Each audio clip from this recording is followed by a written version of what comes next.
Hola, bienvenidos a su clase de español. Estamos ya finalizando este paquete número 3 y pues a un paso de terminar el año, a 2 semanas más, es decir, un paquete más. En el paquete 4 terminamos. Y esta última, bueno, no es la última semana de contenido, realmente la próxima semana, es decir, en el paquete 4 del 17 al 21 sería nuestra última semana de contenido.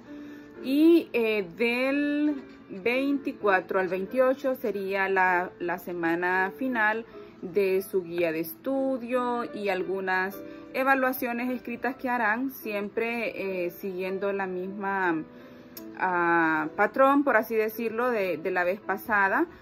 No vamos a hacer un examen, sino que muchos ejercicios, algunas páginas de evaluaciones, donde ustedes puedan como consultar el cuaderno a fin de que puedan trabajar en los conceptos que hemos aprendido y no solamente memorizarlos. Esta semana vamos a estar hablando sobre el informe, y es que el informe es un texto que da cuenta del estado actual del resultado de un estudio o investigación o sobre un asunto específico. En cualquier caso que sea, el informe se debe de preparar siempre con mucha anticipación y mucha cautela, es decir, tener el cuidado necesario en clasificar la información adecuada. Contiene datos del pasado o futuro y su propósito siempre será informativo.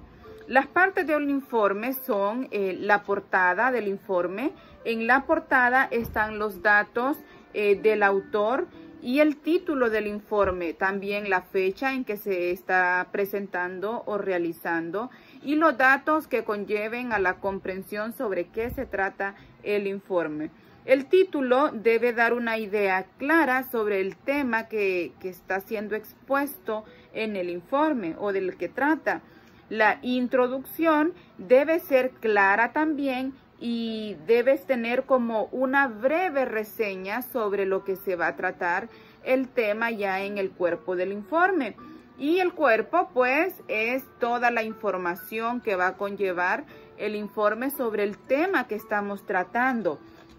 Finalmente, el informe tiene conclusiones, es decir, de todo el tema que usted habló durante el informe o lo que redactó, usted va a concretar en 3, 6 o las conclusiones que estime convenientes. Generalmente no pasan de unas 8 a 5 conclusiones, mínimo 3.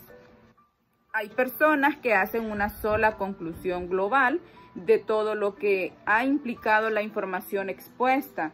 También después de las conclusiones están los datos bibliográficos, o sea, la bibliografía, que es donde usted sacó los datos de los que expuso en el informe, o sea, de dónde usted obtuvo su información. Y también aquí usted puede como agregar algunas palabras que contengan su informe y que sean como difíciles de entender o algo así, para darles un significado, como un tipo, ¿qué les podría decir? Como una especie de glosario, por así decirlo. Vamos a ver ahora los tipos de informe para el día martes. El informe puede ser científico, puede ser técnico, puede ser de divulgación o puede ser mixto.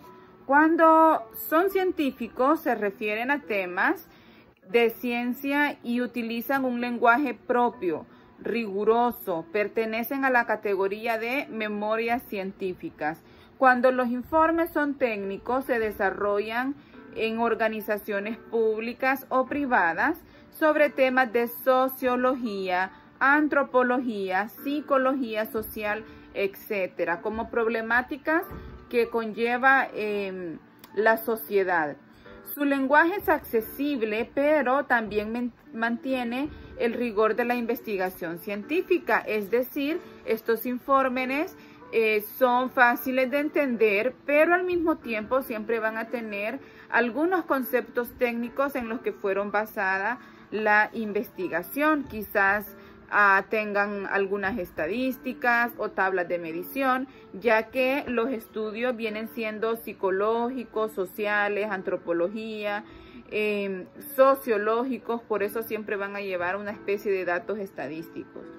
Informes de divulgación son los destinados al público en general. Su lenguaje se adapta a una persona de mediana cultura, es decir, que puede ser comprendido con facilidad. Los informes mixtos son los que están destinados tanto a instituciones como al público en general, y su lenguaje se adapta a ambos destinatarios. Los informes educativos son los que hacen pues los estudiantes, y estos pueden ser mixtos o pueden ser también de divulgación. Ahora, estos son los tipos, los que hemos visto de informes, pero al mismo tiempo todos estos informes tienen categorías o características textuales. Vamos a ver entonces la clasificación por esa categoría textual del tipo de informes. Están los expositivos, que son los que contienen una información o una descripción del tema con instrucciones. No es necesario incluir conclusiones en este tipo de informe. Interpretación, evaluación, a veces reciben el nombre de dossier. Los analíticos tienen como objetivo justificar una decisión o una acción que se está tomando, ya sea una decisión ya realizada o una decisión proyectada a realizarse. Se denomina también propuesta o proyecto a este tipo de informe. Y los persuasivos pretenden convencer al destinatario para que tome una decisión en la línea que se está llevando a cabo el informe. Propone un plan de acción. Este es el más utilizado en consultorías. Eso serían, por las características textuales, los tipos de informe. Y ya que hemos conocido cómo está estructurado el informe, es decir, por qué está compuesto la portada, el título, la introducción, el cuerpo, las conclusiones y la bibliografía. Esta es la estructura del informe. Y también hemos visto los diferentes tipos de informes que hay: científicos, técnicos, mixtos, educativos, y también la clasificación por el tipo textual o las características textuales. Ahora llegó la hora, valga la redundancia, ahora llegó la hora, no es redundancia porque son palabras distintas, pero como que riman, de realizar nosotros o aplicar todos estos conocimientos realizando un informe ya con todo lo que hemos aprendido. En su material adjunto hay una copia de un texto titulado La historia del español.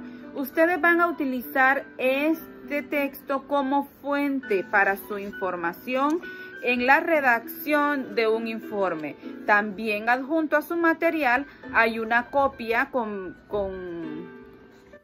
de 6 páginas, un pequeño folleto, que es donde nosotros vamos a trabajar el informe que vamos a realizar el día miércoles. Y es que yo me tomé la molestia, por así decirlo, de incluirle los espacios a ustedes para que estemos como más con claridad en la estructura del informe. La vamos a seguir tal cual nos dice nuestro tema en el libro de texto, en su material.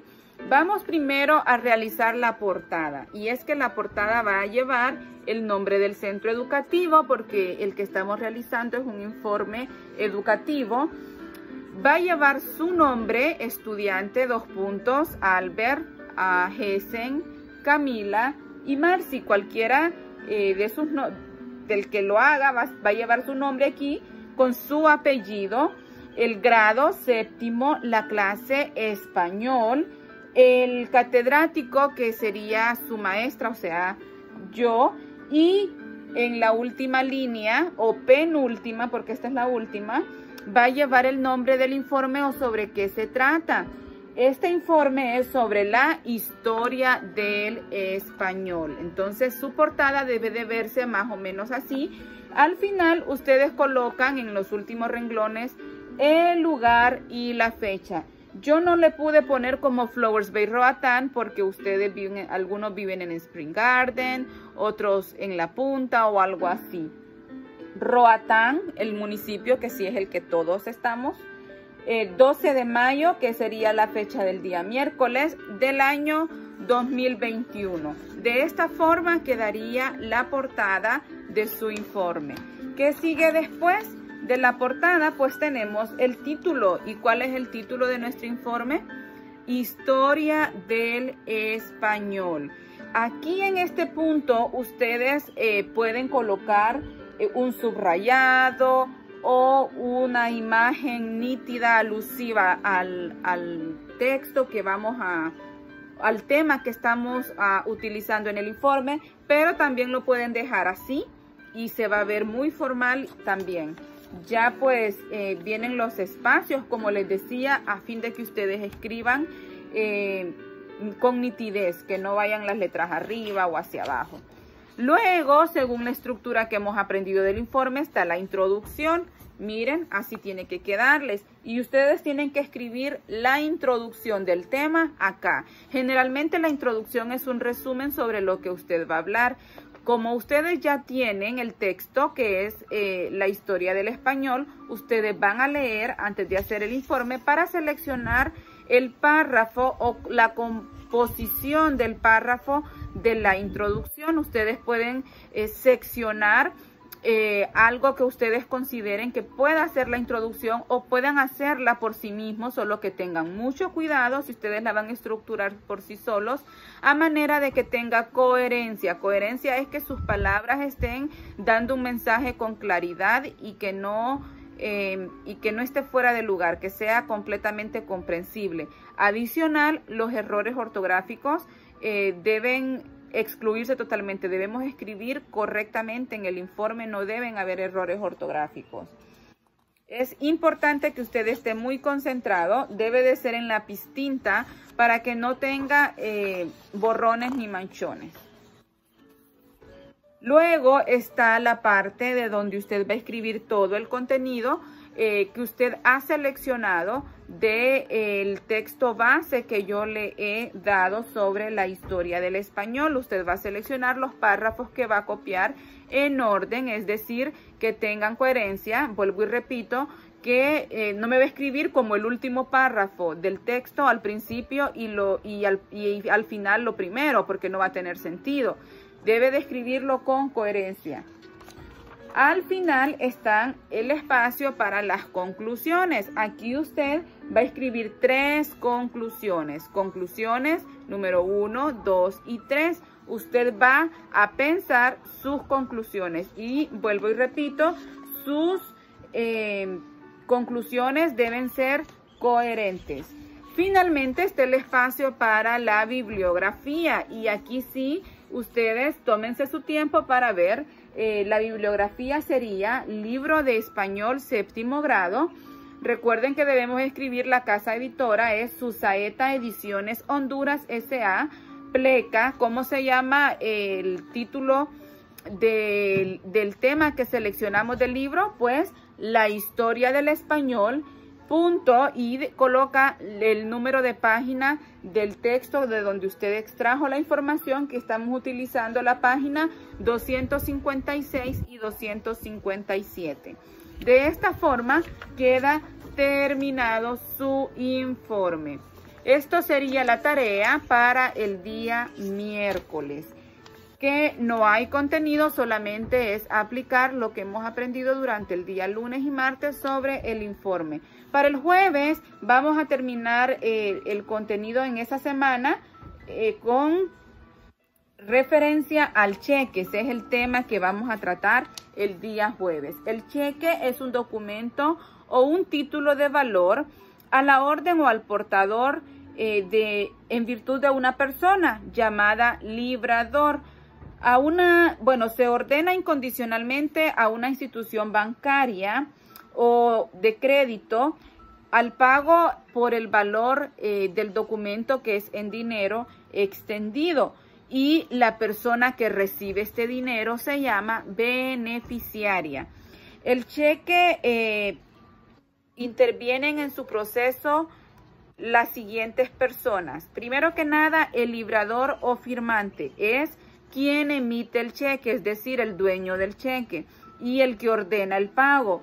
El banco es la institución a la cual uno va a llevar el cheque para poder obtener el pago, que siempre va a ser en dinero, en efectivo. El beneficiario que es la persona quien recibe este dinero y a nombre de quien va extendido el cheque. El endosante recibe el cheque y lo transfiere por medio del endoso. Muchas veces la persona a quien fue extendido el cheque no lo lleva al banco personalmente, sino que va a otra persona. Pero esta persona que lo recibe siempre tiene que llevar el cheque endosado a quien fue emitido.